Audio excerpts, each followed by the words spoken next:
Hi everyone and welcome back to my channel. I don't know why I have these sunglasses on. Today I am finally going over my daytime skincare routine. These are products that I have been using for some time and have made a huge difference. If you haven't already, please don't forget to press subscribe and hit the like button for more videos. To be quite honest with y'all, brows is something that I do start with. If I'm not going anywhere, I kind of take this time to try out different brow shapes.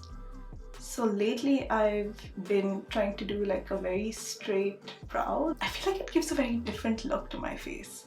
This is the NYX Micro Brow Pencil in ash brown. If there are any obvious empty spots, I like using a pen once or twice on the back of my hand just to soften the strokes a little bit. But I feel like the flow of this pen is very inconsistent, like as in sometimes it comes out really thick and sometimes just nothing comes out at all. I think my next purchase is going to be the NYX brow pen because again, fraction of the cost, and it seems to be doing very well in the beauty space. So yeah, then I just like to go with a little bit of a brow gel. Has anyone tried the new Benefit brow texturizing wax?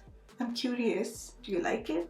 Whoever's been using it, I feel like it gives a nice fluffiness to the brow, you know, like a little bit of that much needed texture rather than a very laminated effect. I definitely like a more fluffier brow than, you know, the laminated one. But yeah, those are brows done. Alright, the first thing is to start with a clean face. Now you must know I never wash my face in the morning. I mean, my teens I used to like kind of break out a little bit. I still do actually break out on this side quite a bit. But what I do is I just splash my face with a lot of water until I just kind of feel the slipperiness of the previous night's skincare kind of dissolve. When I use a cleanser, it actually dries out my skin a little too much. About my nighttime skincare routine, I have a video. This video has some products that really work for me at night, and there's one that's repeating here today, but you can give that a watch. I feel like my routine changes every 6 months. I like to try new products and obviously tell you guys if it helped me or not. Now, hope you know retinols and vitamin C serums. I'm trying to keep that as my going routine. So starting with a vitamin C serum, what I like to use is the SKINCEUTICALS C Ferulic. This is great for dehydrated skin, sensitized skin, discolored skin, and you know, if you start seeing the first signs of aging, this one really helps. I have seen a huge difference ever since I've started using this one. Also, can you see how naturally my skin is kind of velvety looking? You know, there's no shine as such. Any shine that's on the forehead is just because of this high ponytail. This helps to give that nice dewiness into my skin. It just makes it a little more plump in a way, and it has also helped with any discoloration that I've had, fading away any pimple marks from before. The texture of this is very, very watery. You can see how it's quite watery. I just like to massage it between my palms and just lightly press it onto my face with my palms. I like to put it around my neck too. It brought that instant glow back. Put some on your décolleté too. I just use 4 drops because this thing is very, very expensive. I managed to get this on my health spending account. I don't think anyone knows this, but I love to read a lot of blogs, independent ones, and those by companies, by beauty companies. So many times I feel the beauty companies just generally publicize what is sent to them. And time again, I have come across these few mentioned vitamin C serums. There is a Sunday Riley C.E.O 15% brightening serum. From Drunk Elephant, there is C Pharma day serum. I know Drunk Elephant does like a day and a night serum. A very promising one is the Youth to the People. Again, a 15% vitamin C serum with a caffeine energy serum in it. One from Dr. Dennis Gross. It's called their Firm and Bright serum. So these fall within like the $100 mark. In between the 50s and the 60s, one is a Pharmacy's 10% waterless serum, and with Fenty Skin there is the 5% Watch Your Tone serum with niacinamide, vitamin C and niacinamide. They work together really well. And as always, there is the Inky List, the 15% vitamin C and EGF serum. So these are all really good ones. I've heard so much good about them. Usually after my serum, I go in with my eye cream, and this is the product that I've also used in my nighttime skincare routine, and it is the SKINCEUTICALS A complex. What I like to do is just take some with my finger and just apply it on this orbital bone here. You can actually go with this onto your eyelids as well. If you see your skin kind of losing a bit of firmness, I think this has made like the biggest difference. Also for my dark circles. So generally, I like to use my ring finger and gently pat it in. I'm sure by now you all know that the ring finger is the one finger that has the least pressure when you apply it. And the skin under your eyes happens to be the thinnest than anywhere else on the body. It works extremely well under makeup, but once again, very pricey. All these creams are in the $75 to $95 range. So these are my recommendations. I've actually tried the C Tango eye cream from Drunk Elephant in the past, and I really love this. This is an empty one. This is something I'm keeping for my empties video. I just felt this had like a stickier texture than this. But it does work really well under makeup. If you're over 50 or you just generally find like the skin around your eyes seems to be aging a little faster than the rest of your skin, I am part of a group on Facebook. A lot of women there who are between 50 and 70. They all love the Estee Lauder Advanced Eye Repair Cream. Many swear by it, and I usually sometimes go and I see how like their eyes look, and it actually looks pretty phenomenal. So clearly that is making some difference somewhere. Another eye cream that I've already used in the past is this Squalane Marine Algae Eye Cream from Biossance. I've used this in some of my previous videos where you can actually see the application, and this really works very well under makeup. But as you get to the end of it, I feel like the makeup starts to get really patchy, maybe because of the loss of water or something from the cream. Overall, it is a very good eye cream. It does leave the skin under your eyes very supple. Now in the $45 to $50 range, all prices Canadian, we have the Paula's Choice eye cream worth mentioning, and then there is the Kiehl's Creamy Avocado Eye Treatment. Also, these are more skincare eye creams, but for makeup, what I really love is the Bobbi Brown Vitamin Enriched Eye Base. Perfect. It really plumps out your lines. It's a beautiful base for your concealer. The Ulla Henriksen one, the Banana Bright, that is good too, but it never really made a difference to my actual dark circle, but it is a good priming moisturizer for under your eyes. And if you know, I also use my Rose Ink eye cream. The only thing that I don't like about this, sometimes this does not work with many creams. It just like starts to peel off.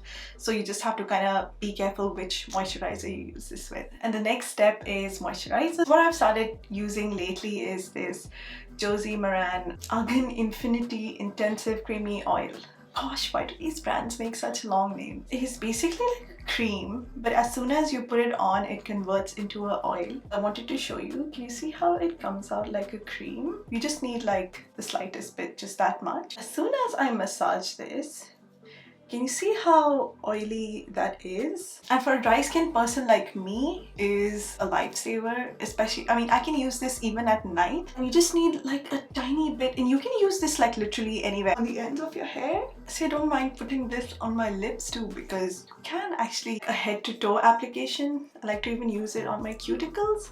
Like such a multitasker, right? There should be more products like this. This does not work with the Rose Ink because this has that oily texture, and any silicones that are there in the Rose Ink one just like roll off. Once again, moisturizer recommendations. My first two have to be Drunk Elephant. I mean, obviously this is not a sponsored video. I'm such a small YouTuber, but Drunk Elephant products actually do work really well. There is this one, which is the Fresh Rose Deep Hydration Cream. Again, I've used this in my previous videos, and I love moisturize and how bouncy your skin feels. Excellent under makeup, does not move. In fact, it gives like this really nice sheen to your skin. You can actually pass off and not use your highlighter. Two creams on the slightly more expensive side. One is the Charlotte Tilbury Magic Cream. Pricey as hell, but it is an excellent cream to use in the night or in the day, just on its own even. I feel like all those oils absorb really well into the skin and just gives this very plump, soft effect. Another great one is the Tatcha Dewy Skin Cream.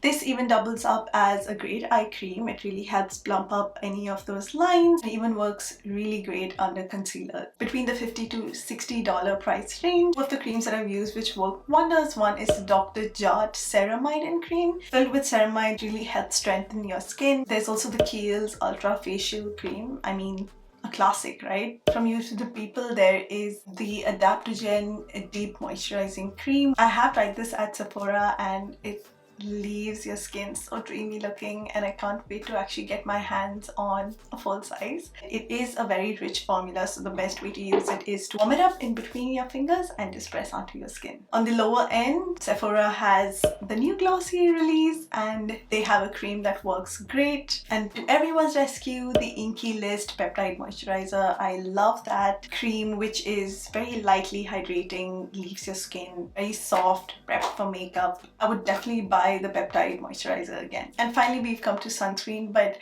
I have something that I want to say about sunscreens. I know obviously dermatologists push it so much, but my mom has phenomenal skin. We've lived our lives mostly in Dubai, and you know how the sun is there. When she visits us here in Canada, I'm definitely going to do a makeup video on her, so you guys can obviously see the skin then. She has never used sunscreen in her life and her skin is phenomenal, so excuse me. So that's why I kind of like, I don't know. Again, I know obviously dermatologists are pushing it everywhere and I'm sure it's not a bad thing, but I feel like when you don't have to apply it, you don't need to. If I'm spending the entire day home and I'm not going out and I'm not really close to any windows, I don't bother using a sunscreen. Also, I don't know, there's a thing with me and sunscreens. Every time I apply a sunscreen, I feel something really bitter at the end of my throat. Does that happen to anyone else or is it just me? But when I go out, on the sunny days, I do apply some sunscreen, and I also always have my umbrella. Anyway, for under makeup, it is this one. The Unseen Sunscreen works great, fills in lines really well, and obviously there's no white cast, so amazing. Another sunscreen that I absolutely enjoyed using was this one, the Barbara Sturm Sun Drop. There's one thing, I feel like the word drops makes it a little, texture would be very light. This one actually feels quite heavy, and especially when you apply the 2-finger rule all over your face, it initially feels really heavy, but if you give it 15 minutes, it really sinks into your skin, leaves your skin obviously very dewy and beautiful looking, and you kind of don't feel it anymore. What I like to generally do after using this is just lightly tap my fingers all over my skin, just for it to lose that memory of the sunscreen being heavy. I mean, this really absorbs well into the skin. Another great sunscreen by Supergoop is the Play Sunscreen, which is for face and body. It is just $29 for 71 ml.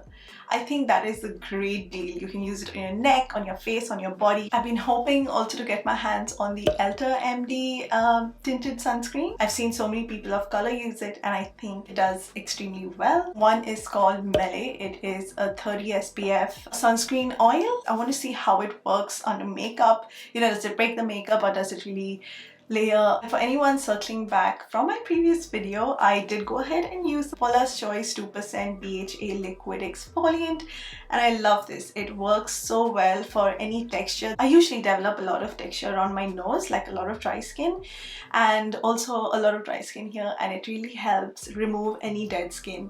Kind of keeps breakouts at bay, you know, brand new canvas, and your makeup really just glides on. Once it's kind of dried up, it leaves behind a very light, oily texture. I'm guessing it's the green tea leaf extract in this, which is like meant to soothe your skin. That's it, everyone. Thank you so much for watching. I'm also going to make sure my nighttime skincare routine video pops up here, and when it's the updated one, the new one will be up here. So this is the skin. I'm ready for the day. I'll see you guys soon. Take care and bye-bye.